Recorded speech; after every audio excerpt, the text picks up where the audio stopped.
What's up, everybody? This is the JawBreaker podcast associated with the Sports Mark Analyst. My name is Adam. This is Roman, and we're gonna recap some fights that happened this past weekend, UFC 246. Obviously, the return of Conor McGregor. Something that I wasn't fully expecting. If you don't know by now, it ended in just 40 seconds. It started off with Conor was pretty much, in Cowboy's face, brought the fight right to him. It almost looked like Cowboy was going for a takedown right off the bat. Conor defended it and started hitting him with some unorthodox shoulder shots, which may have actually done more damage than what we initially thought. And then ultimately ended it with something different we don't usually see from Conor. A nice left head kick, and then brought him down and finished him off on the ground with some punches. Personally, I do wish it would have gotten a little longer. I would like to see, if Conor, had a little more up his sleeve. Obviously, I want to see Cowboy give more of a fight because he could give a good fight. But Conor went in there and did his thing. He definitely gave some hope and some showing that maybe the old him is back. Maybe he's got that fire and that spirit to win again and go on a little streak, on a run. But it still remains to be seen, in my opinion, because it happened so quick. That's why I wish it would have gone a little longer. I'd like to see how his cardio was, maybe. I would have taken some shots, but he was, he was very disciplined and precise with the little time he had, and I thought it was a good showing by him. With this fight, it did show Conor came in prepared. He was ready. At the sound of the bell, he ran up to him. He clinched, hit him with the shoulder a few times, and now they're showing video of that. He was practicing this technique. Some are saying, that shouldn't affect you. It shouldn't make you, what's that word I'm looking for? A little dazed. A little dazed, yeah. He might have broke his nose, right? I think it did break his nose. He did break his nose because Cerrone was a little bit in shock about what happened, and then Conor followed up with a beautiful head kick that got him even more dazed, and then he just dropped him and finished the fight off. I don't know if Cerrone was prepared. I wouldn't say he was not prepared for this fight. I just think the momentum, the big stage got to him. And I think it was just too much for him. I do think Conor wanted to go in there, finish him off quick, and move on to the next matchup. We didn't see how his cardio was, how it would be in the late rounds, but we did see a composed Conor that wanted to be there, wanted to finish it quick, and he looks like he wants to keep going, and he's set for this year to have a good year, at least. Yeah, and unfortunately for Cowboy, it still it still lives on that he can't, he doesn't step up in the big moments. He's had a little history of this now, and now him losing in just 40 seconds, that unfortunately doesn't look so great for him. And Conor did do the right thing though. If he was going to do it, that was the best way to do it, because everyone knows Cowboy starts off very slow. He didn't land any significant strikes. I think he hit him once. The kick hit Conor's arm, I think so. Yeah, they said that he didn't even land a strike. They said Cerrone landed 0 strikes. Conor pretty much dominated the whole fight. Yeah. So I guess from here, basically we figure out, all right, automatically, all right, what's going to be next? There's so many options now for Conor. What do you think? Who would you want to see him? Well, the top three, I think there's three people you got to look at. You have Justin Gaethje, you have Nate Diaz, and you have Jorge Masvidal. Usman's a long shot, Khabib's a long shot. So you have these three, and you have to think which fight makes sense. Between those three, 2 out of 3 work out. You have Nate Diaz, who deserves a trilogy fight with Conor. They have history between them two. Then you have Jorge Masvidal, even though Conor didn't specifically call him out. He was targeting him. He was talk a little trash. yeah, they were talking a little bit of trash. Obviously, Jorge dressed up in that robe that Conor was wearing again during the Mayweather fight. So he tried to draw some attention on him. So you have to think what fight would really make sense. Me personally, I would like to see Conor and Nate Diaz fight at welterweight, finish that business off. But most likely, I think they'll do Masvidal. The only thing is, it's the timing. When are you going to put that fight in? They already announced in March that Adesanya and Romero are going to main event, so you have to look at either May or June or July. Would that line up with the time frame if Conor wins against Masvidal? Will he fight Khabib later on? Is September or even down the road in November, December, or will he fight Usman if he could hold on to the title? Right. Yeah, I'm not so worried as much as when it would happen, because like we've seen and heard, like if Conor's involved, apparently they could just make up an event for him, and even if it's not planned, like the one that just happened. So I don't think that's as much of an issue, but I do think I'll say this: if I had to pick, it's actually the other way around with me. If I had to pick, I'd want to see him and Masvidal right now, next, just because I think there's a good amount of hype. You know, I think obviously it'd be very entertaining of a build up.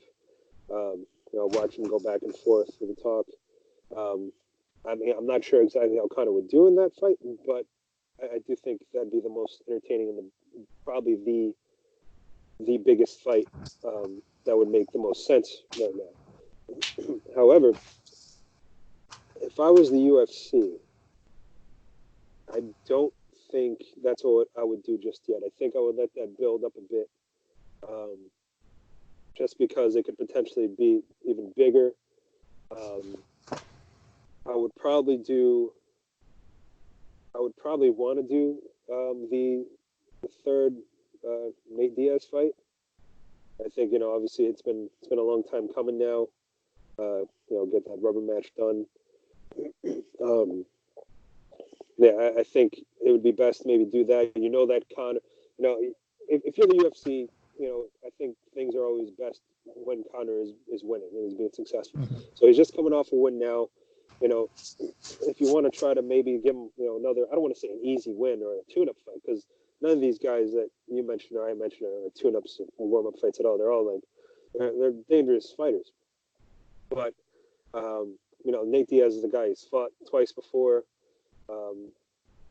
So potentially, he could beat him, or Gaethje if they wanted. I just think the Diaz fight. I just think the Diaz fight would be just a bigger fight, and then potentially after that, maybe have maybe Masvidal goes for the welterweight belt, maybe even as it heads towards the end of the year. But, depending on what happens with Khabib and Ferguson, maybe Conor can face the winner of that fight, or depending on how things go on, the winner of Masvidal and Usman for the welterweight title. So I think there's so many ways to do it, but I think if I were the UFC, I would do the Diaz fight first. Even if Masvidal fights Usman, let's say Conor fights Diaz, beats Diaz, Masvidal fights Usman.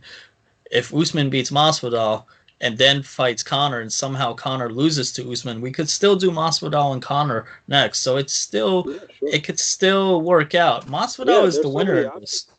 Yeah, as long as he's good for a bit. But I do think yeah, I think actually the most important piece in all this is Conor. Conor, I think he's got to.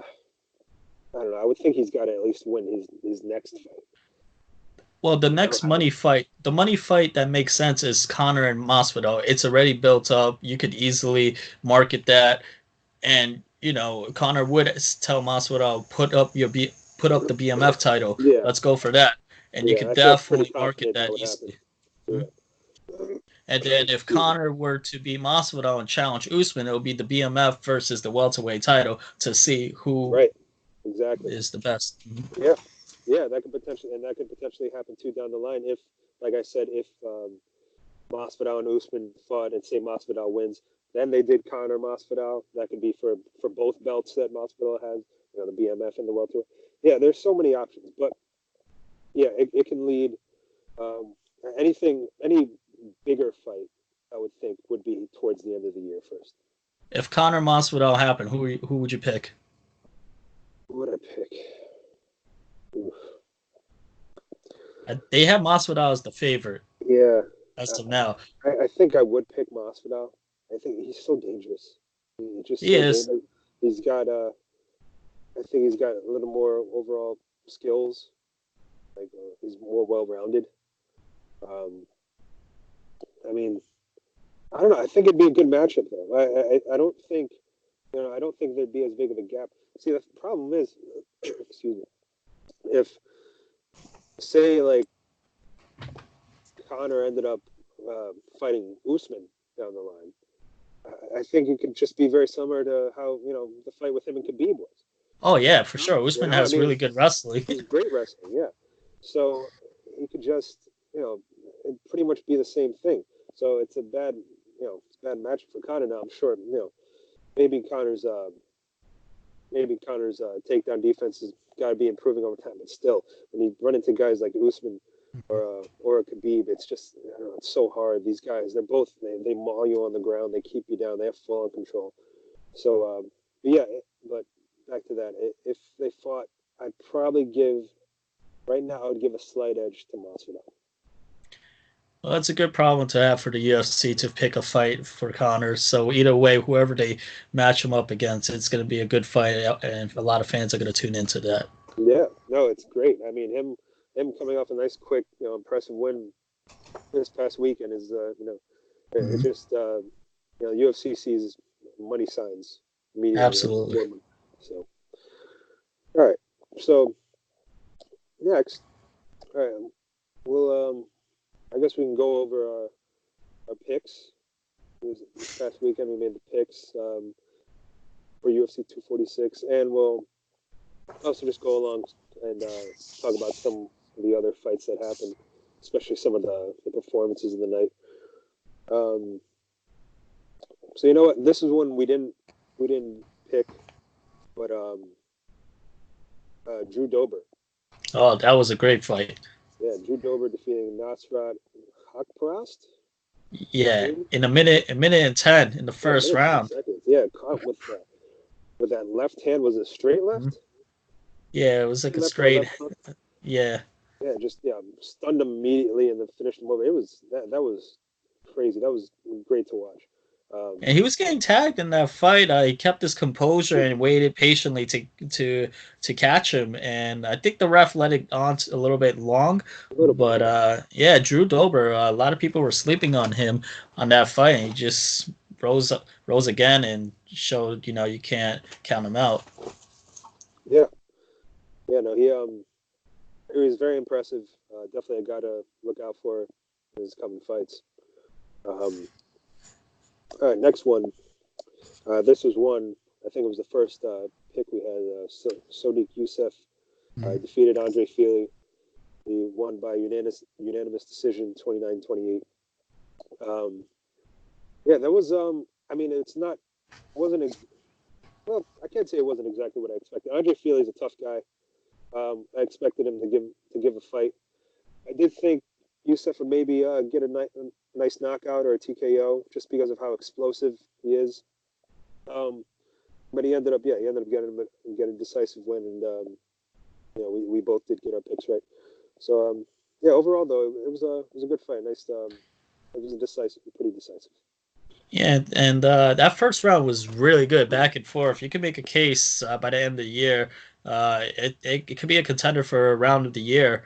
Um, you can make a case that it could have went either way in that first round. And Joe Rogan was mentioning that in third round, Sadiq kind of slowed down, wasn't doing much, and Andre Fili won that third round. Luckily, it paid off for Sadiq that he got the decision 29-28 for him. It was a very close fight. Andre Fili could have won that fight if the judges gave him the first round, but Sadiq showed that he's able to go 3 rounds in the fast pace.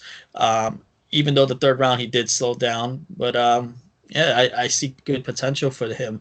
I'm looking forward to see who they're gonna give him. Yeah, I mean he's a muscular guy. You can probably figure with how fast he is and how hard he hits. With all that muscle, it probably weighs you down a little bit in his cardio. But yeah, overall, he still did pretty good. Luckily, yeah, he did. For him, he did do enough in that first round to secure the first two. Yeah, overall, yeah, he's a very exciting guy, and yeah, it's going to be exciting to see what he does. I agree. Next fight, which we also had to pick on, was Roxanne Modafferi against Macy Barber, and she defeated Macy Barber by unanimous decision. 2 judges gave it a 30-27. 1 judge gave it a 30-26. Now, if you know about the fight, now first of all, I remember we said last week, Roxanne Modafferi is no slouch. She's very experienced. She's a veteran. Very dangerous ground game. Probably a little underrated. A lot of people see her and she's such a nice person and comes up very passive. They don't expect much, whereas Macy Barber was known for being very aggressive and exciting. Yeah, what ultimately ended up happening, which was a big factor, is Macy Barber did end up found out after the fight she totally tore her ACL, Mm-hmm. which was pretty nuts considering. It was between the second and the third round. The second round when she was second round when she was tagged, she fell and it was on her way down, landed right? yeah. But her dad said that it happened in the first round in a few seconds. I don't believe that necessarily. Yeah, that could just be a just an excuse. Yeah. Sorry, go ahead. But no, Roxanne controlled her. She took her down in the first round, dominated her. Yeah, Macy had a few moments where she could have submitted her, but Roxanne was just too much. She did say that she felt bad attacking her leg. She didn't want to hurt her more, so she just kept it to the ground and just grinding her out from there. But you can't count out Roxanne. She is a dangerous fighter, and I think they're gonna give her someone credited in her next fight. For Macy, I think they should slowly build her. Don't rush her. I mean, maybe, just maybe, since Paige Van Zandt just got injured and she pulled out her fight, maybe match her up against her, but I think Paige might win. In that fight, Macy didn't show me that she had good head movement. She was very stiff, and she has holes in her game that she needs to improve. Oh well, Macy Barber, she's gonna be out for another year now. Oh yeah. It's a total tear of her ACL, so she's not going to be fighting for, I'd say, about a year. I mean, she's young, so yeah, I think maybe it heals a little faster. less, but yeah. Chances are, I mean, I think I heard I heard at the very least 8 to 9 months. Mm. So just to be safe, yeah, because apparently it's totally tore off. So, and obviously you saw during the fight and at the end she was in extreme pain. Roxanne Modafferi, she's too nice of a person, really. I mean, for her to not want to hurt her any further. I mean, I get it. I mean, well, I'm no fighter, and I'm sure you'd like to be nice and not make things worse. But bottom line is Macy Barber in that third round, she was still, giving it to her. She was trying to still win that fight and finish the fight on the ground, even with her ACL completely torn off. So, yeah. So had it been the other way around, I don't think Macy Barber would have been as polite. So, I liked how the doctor after the round ended did an examination on her and determined she had a partial tear. I mean, I've never seen that before. Like he just goes in there and be like, "Oh yeah, you have a partial tear in your ACL, but you're good." Like that was so odd. Like, how do you even know? I mean, I'm sure maybe you could feel that something's wrong, but you don't know that if there's a tear. But I do think the corner should have stopped the fight. I mean, what if she got injured even more? Why risk that? I mean, Duke Rufus stopped the fight when Pettis fought against Ferguson. He was cut up. So, what's the difference between being cut up, badly getting beat, when you have a torn ACL that could be damaged even more and potentially career ending? Yeah. I mean, honestly, you're a lot better having a huge cut. I mean, at least that can heal within a few weeks, maybe. ACL, yeah. I mean, she may have had like a partial tear, and because she continued, it totally tore off. But if it was just a partial tear, it could have saved some time on the healing process. She could have got back sooner. So yeah, I mean, I understand these men and women who fight, they're most of the time probably too tough for their own good. But in that case, yeah, the corner should just called it, stopped it. I'm sure I think she said like, no way you're stopping. She didn't want it stopped. In that situation with a young fighter, I think it is better off just stopping the fight. All right, so that takes us to the main card now. Another fight we picked. Diego Ferreira defeated Anthony Pettis by a rear naked choke in the second round.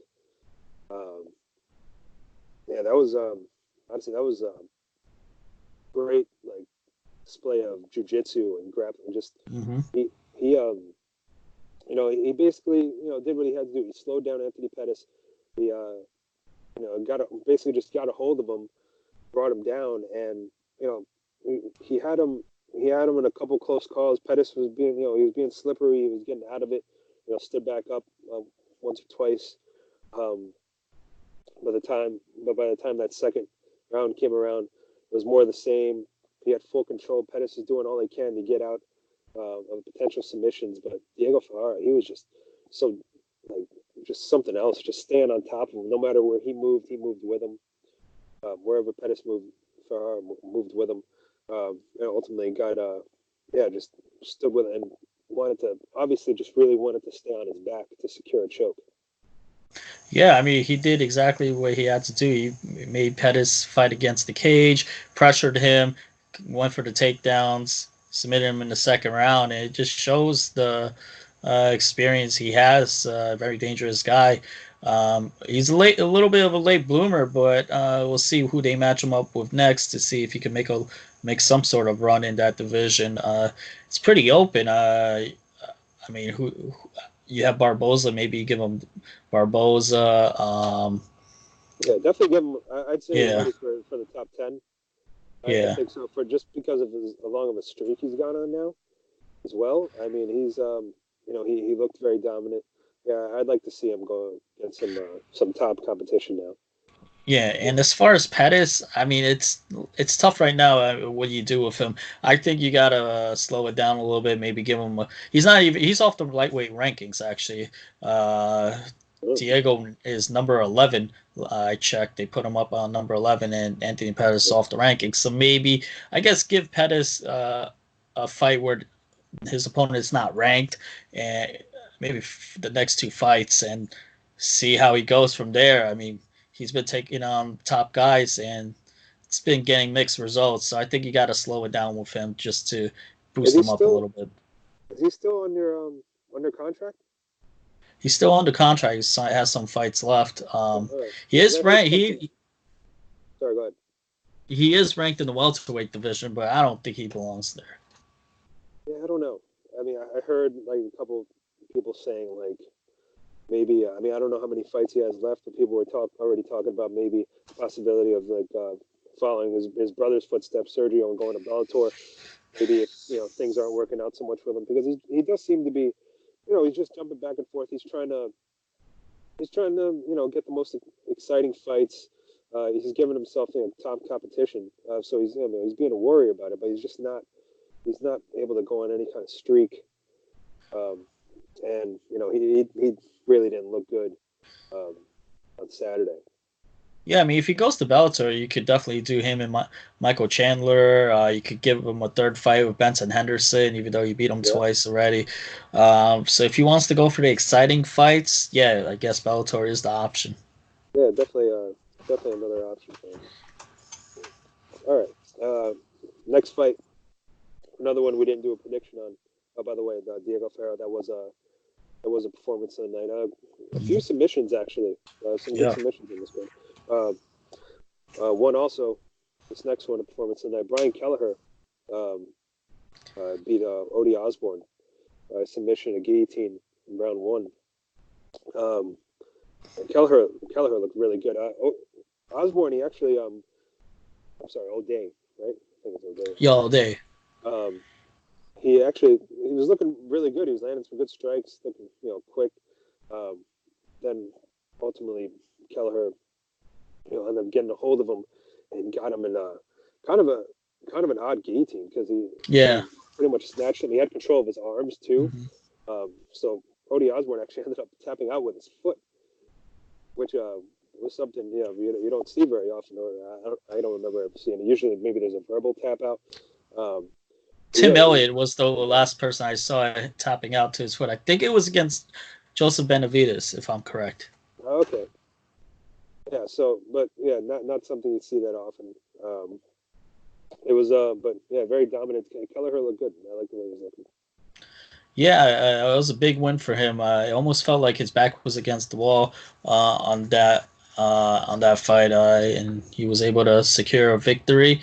And guess he lives on to see another fight in the UFC and see who they match him up with. He did say he felt good. He has his momentum, so I guess we'll see who they give him and see if he could keep it up. Yeah, he was definitely. I think he was saying he was desperate for a win, right? Because he was coming off a couple losses. So yeah, it was awesome. Good for him. All right, next another fight. We didn't have any prediction on, but another performance tonight and another submission. Alexei Olynyk, the heavyweights. Sorry, not the co-main, the third from Alexei Olynyk versus Maurice Greene. He ended up tapping him out by armbar at in round two. Olynyk, I mean, honestly, he pretty much.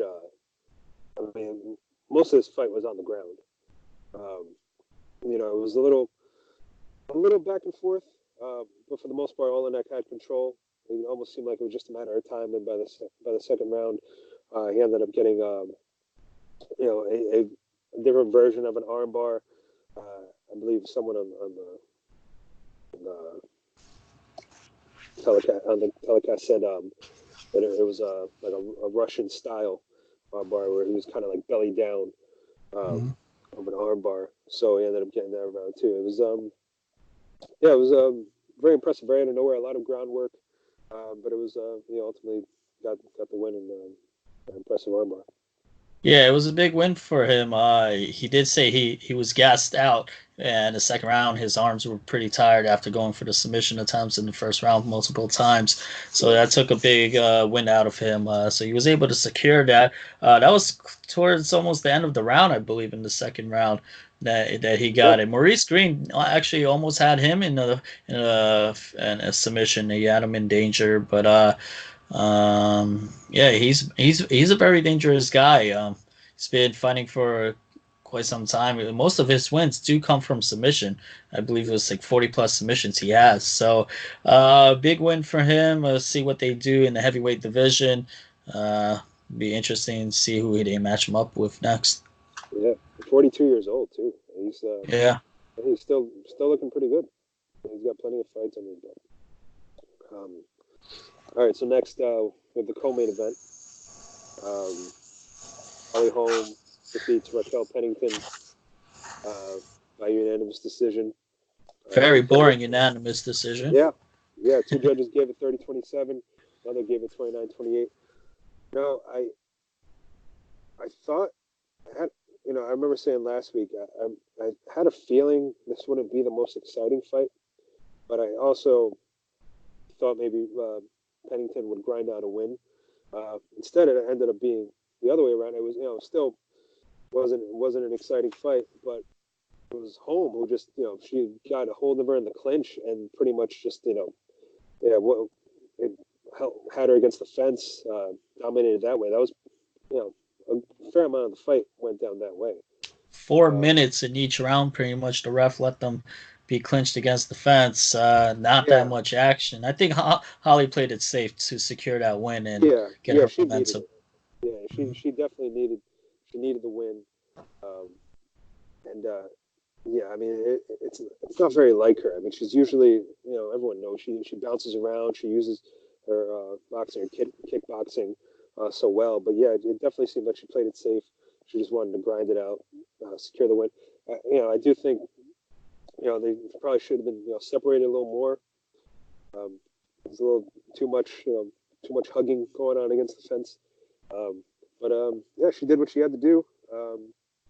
Now, as far as Holm, honestly, for both these fighters, it's hard to say what happens next. Holm had her chances. I mean, I guess Well, you have Aspen Ladd, you have Caitlin Vieira, and then you have Juliana Pena. You maybe give her one of those three. I think they just booked Aspen Ladd and Juliana Pena. They just booked that for okay. What card? But yeah, they booked it today. So Caitlin Vieira will be a good fight. Yeah, true. I forgot about her. That's true. She's a good one. Now, as far as Pennington, I really don't know where she goes. I mean, I don't know. Her records. I don't know if it's at 500, but it's pretty close. It's pretty close. 10-8 maybe. Yeah. I think she was 10-7 coming in. Yeah, so around there. We'll Yana Kuitskaya, I guess, give her to her. Give her do that. Yeah. Do that. I mean, unfortunately, there's not too much big competition other than some at the top, like you said, Caitlin Vieira. That's been that Juliana Pena. But outside of those, like top, there's not too much excitement. But we'll see what happens next, and maybe she can build her way back up. Of course, the main event we already went through. That was another performance of the night, right? Conor got a performance tonight, I believe. Yeah, he got 50 G's. Not that he needs it, but hey, congrats. Yeah, I'm sure he could have sent some of that our way or something. All right, so yeah, that's pretty much the whole fight. I think for the most part, we got our picks correct. I think we went 500. Just about. Was it? Oh, that's right, Barber. Mm-hmm. Yeah. So, not bad for our first one. Hopefully, we get a little better. So, next up, we have a card coming this weekend. It's UFC in Raleigh, right? North Carolina. Yeah, North Carolina. ESPN Plus. Main event, Curtis Blaydes, Junior Dos Santos, heavyweight division. So just going to run through, make some predictions on a few of those fights in that card.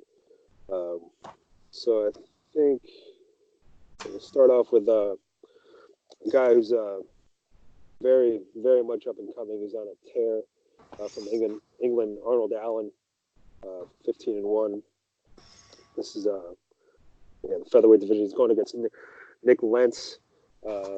Initially, Arnold Allen, he was supposed to fight Josh Emmett, which I really wish that would have happened. To be honest, I think that'd be more of a challenge, a bigger fight. But nonetheless, Arnold Allen, is very exciting. I think he's very well rounded. He's going against Lentz, who I think he's returning to featherweight now. Yeah. Um, I honestly can't like I can't see Arnold Allen losing the fight unless maybe he gets caught in some submission. Um, Otherwise, I think Arnold Allen, he's just a really good wrestler. I think he can take it to the ground and pound if you want it. I think he can do it with strikes. I would imagine him. If I had to say, I'd predict. Actually. I'll go with a first round TKO. Okay, yeah, that's it's going to be a really good fight. Arnold Allen 6-0, 6-0 in the UFC. He's coming off an impressive win against Gilbert Melendez. He's a good striker, has good wrestling, very high prospect in the UFC in that division, in the featherweight division. And Nick Lentz, he's coming off a TKO loss against Charles Oliveira. Um, he does lose in those big fight situations. He fought the who's in that division. He lost to Chad Mendes, and he's been a little bit inconsistent. He had a couple of win streaks, then lost. A few win streaks, then lost again. So I do think in this fight, the youth is going to show more. I do see Arnold Allen getting the win.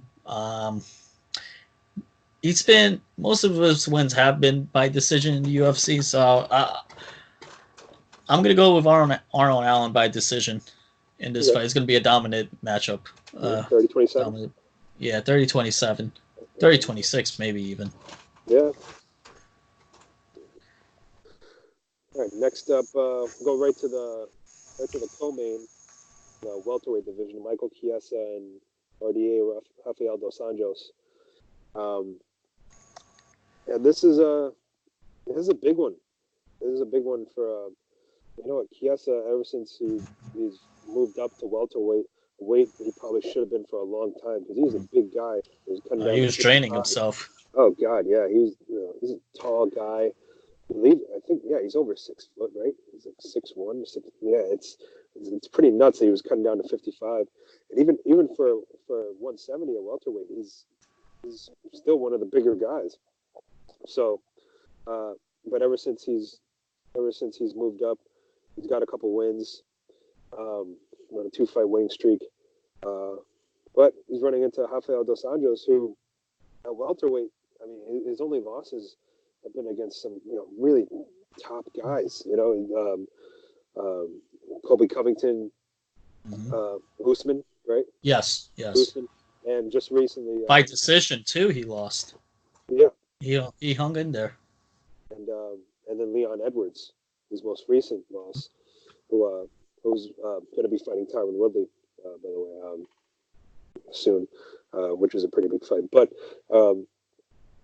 Leon Edwards, I honestly think he's one of those guys who's just flying under the radar. Is very underrated. So these losses he's had are against these top dudes in the welterweight division. So. That being said, I think RDA is he's again like I said about Arnold Allen, he's kind of got the total package going on. He's very smart. I think he's better in the striking department than Chiesa. I still think he's better on the ground. I think he can ultimately beat him on the ground, even though Chiesa is he's pretty good off his back. He's got these long limbs. But I just think RDA can ultimately take him down, and I think he'll end up getting a decision win over him. A nice dominant. If not, maybe a 29-28 decision, but I think pretty dominant overall. You picking RDA? Yeah. Okay. Yeah, this is a really good fight. This is a big test for Chiesa. RDA is ranked number 6 in that division. He, even though he lost to Leon Edwards, he took that fight in 2 months. He beat Kevin Lee in May, and then he took Leon Edwards' fight in July. He beat Kevin Lee in spectacular fashion by arm triangle submission. He fought the who's who in that division, lost to Usman and Covington by decision. He's a very experienced fighter. Chiesa is on a 2-fight win streak, beat Diego Sanchez by dominant decision, and he did submit Carlos Condit, even though Condit is on his way down in his career. So he hasn't really fought the top tier. This is his big welcome in the top 10. But I do see experience winning this fight. I think RDA is gonna beat Chiesa in the second round by submission. He's gonna tire out Chiesa and submit him.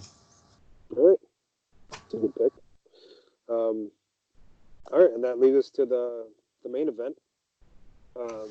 Curtis Blaydes going up against JDS Junior Dos Santos in the heavyweight division. This is tough. I had some trouble picking the winner. Who I think's going to win here? I think both of them can. It wouldn't be surprised if either one gets the win. I do think now. What's funny is, both these guys, they have common losses against Francis Ngannou. Yes. Curtis Blaydes' only 2 losses that he has are against Francis Ngannou, which is weird. Because you would think a guy like Curtis Blaydes, who's a pretty good wrestler, you would think, for a guy like Francis, he'd be able to just get a hold of him, wrestle him, and that'll be it. Because Francis isn't known to be very good on the ground. So I figure maybe, Blaydes could do the same against JDS, but at the same time, if he comes close and JDS, hits him with some hands, he's a great striker. He throws some great combos. He has the potential to knock him out as well. But I do think what will happen is if I had to pick, which I am obviously, that I think Curtis Blaydes can get it done.